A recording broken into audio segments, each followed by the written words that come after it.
Hello, welcome back to my channel. My name is Allie and on my channel we talk about books, so let's get into it. This video is going to be my January wrap-up, and I'm really excited about this one because there's quite a few books on this wrap-up that are on my physical TBR, which I'll take it because my goal this year is to get through as much of my physical TBR as possible. I did do a couple rereads, so it doesn't totally work out. I also want to apologize in advance if you hear weird noises. My cat is in the room with me and he's being a little weird. So if you hear noises, that's what it is. But let's go ahead and get right into it. I also wanted to note that I did spend a week on vacation in January and I didn't finish any books that week, which typically I finish like 2 to 3 books a week.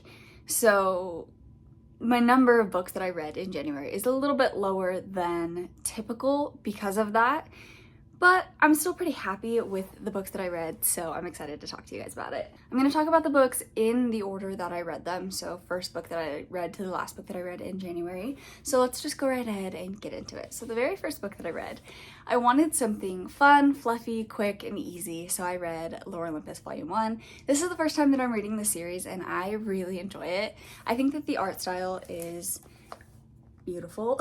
So I really enjoyed reading this. I had a great time. I rated it 5 stars.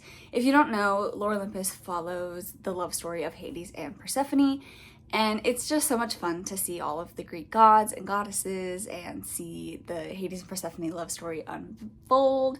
I'm a big fan and I really enjoyed it. The next book that I read in January was The Stolen Heir by Holly Black. I gave this book a 4 stars. It's not the same as the Cruel Prince series, and I think a lot of people put the rating down on this because of that, but I thought that it was fun. It's just you have to separate the two, and I thought that it was a good time. So this follows a side character of the Folk of the Air series, which is the little brother Oak, and he is grown up now. He's like 17, I think, and he is going on his own journey. So this follows him and Ren, who is the like semi-love interest slash like enemy to lover type thing of this book. I read this quite a while ago and I read it really quickly, so I don't remember a lot of the details, but I did enjoy it when I was reading it and I thought that it was a good time. Okay, the next book that I read was Metal and Bone by T. Kingfisher. This book was really cute and cool. So it follows our main character, Mara, and she's a princess and she gets sent off to I want to say like a church. Can't remember exactly what it's called, but basically she's sent off to be a nun because her older sister is married to the crown prince of another country, and if she dies, Mara is going to be given in her place as like a new wife.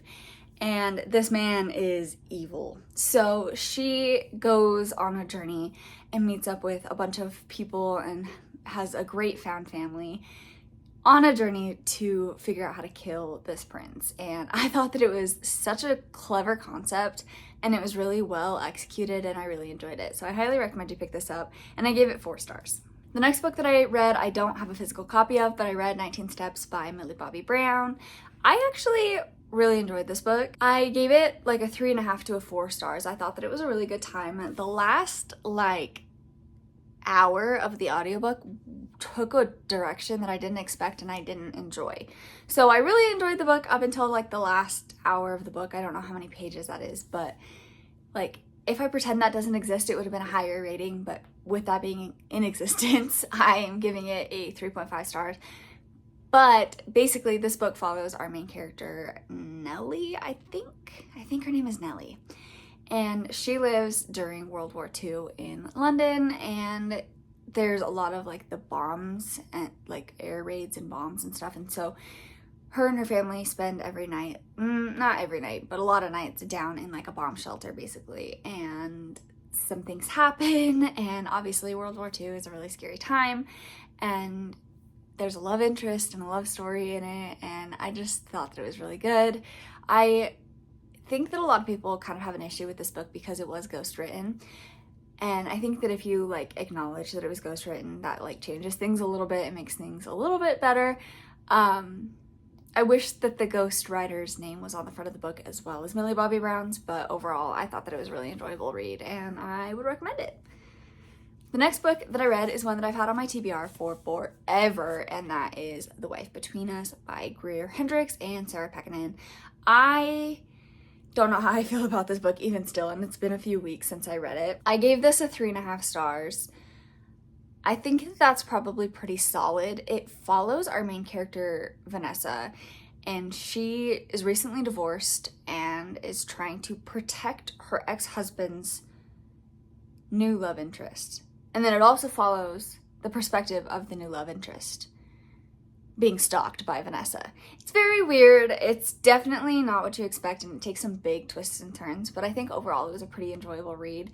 I don't know that I would say it's like my ideal mystery thriller book, but it was pretty good. Okay, the next book that I read was a 5-star. I read Charlie and the Chocolate Factory by Roald Dahl, and oh my god. Okay, so I went and watched Wonka in December, and I loved it. And so I put a hold on my library for this book because it's a children's book, but it's still like 100 pages, but it's really like short. It was like a 3-hour audiobook. But it follows the Johnny Depp adaptation. I mean, I guess that Johnny Depp adaptation follows the book, like word for word. Like the songs of the Oompa Loompas were the same. A lot of what happened. I mean, obviously the story is very fleshed out, so like we know what happens in it. But the book and the movie are so similar that I was obsessed. I loved it. I had a great time. I was smiling. I was like kicking my feet the whole time. I thought that it was fantastic. So I highly recommend that if you're as big of a Charlie and the Chocolate Factory nerd as I am. But I gave it 5 stars. I loved it. And then the next book that I read in January was Lore Olympus Volume 2. I also really enjoyed this. I'm interested to see where the story is going to go after this. I have read the Hades and Persephone's novels by Scarlett St. Clair, and I really enjoyed them, and so that gives me more of a like pressure to read this because I loved those so much that I think I'm going to really enjoy the rest of the series. But I think that these are so much fun, and like I said, the art style is beautiful, so big recommendation on my part. And then the next book that I read was my first reread of the month. So I reread House of Earth and Blood in anticipation for House of Flame and Shadow, and I gave it 5 stars. Obviously, I loved it. If you don't know what Crescent City and House of Earth and Blood is about, it follows our main character, Bryce Quinlan, and she is trying to figure out what happened to her best friend because her best friend was brutally murdered, and nobody really figured it out. And when the murders start happening again, she's sent on a quest to figure out what's going on top of a very, very magical, urban fantasy setting. It was really good. Really good. I love it. Every time I reread this book, I love it even more. I think that this is a masterpiece, honestly. I'm obsessed, and I highly recommend you pick it up before the new one comes out, obviously, but yeah, highly recommend. I love Sarah J. Maas, and I think that you should pick up everything she's ever written because it's worth it. The next book that I read was, this is the one that took me the whole month to read because I did physically read it with my eyeballs, so it took a long time, but I finally read The Prior of the Orange Tree by Samantha Shannon. This book is just perfection. It's so good. It's insane. I gave it 5 stars. So much happens. There's so many characters. There's so much to keep track of, but it flows really well, so it's easy to keep track of, even though it's like a difficult world building system, I guess. I would say it basically follows a world that is in mortal danger of a dragon coming to like take over the world, basically. His name is the Nameless One, and he was captured into like a dreamless sleep basically for 1,000 years, and those 1,000 years are coming to an end. So we have 6-ish main characters. I don't know if it's actually 6, but we have a few main characters that are spread across the world that are coming together to kill this draconic entity, basically. That's a very weird way to put it, but it's very good. I highly recommend it. If you love dragon books, you'll love this. There's dragons, there's romance, it's sapphic, it's beautiful, it's perfect. I highly recommend it. It is an undertaking, but it's worth it. So I highly recommend you pick this up. And I gave it 5 stars. The next book that I picked up in January was Red Rising by Pierce Brown, and I'm very sad to say that I didn't love it. I gave it a 3-star, which isn't really a bad rating, but I had really high anticipations for this. This was my book club book in real life for January, and our discussion is tomorrow, so it'll be interesting to see like what everybody's thoughts were. But yeah, I wasn't a super big fan of this. This book follows our main character, Darrow, and he lives on Mars, and he is in this like colony that doesn't know that Mars is like colonized. And so he's in like a mining town, and he has no idea that this whole world exists outside of him. And then things kind of escalate from there. I can't really give anything else away without giving away spoilers, but it's very interesting. I liked the first half of this book, but the second half was just not my favorite. So if you like sci-fi, you might love this. I'm not sure if I'm going to continue on with the series, but yeah, I'm a little disappointed in this book.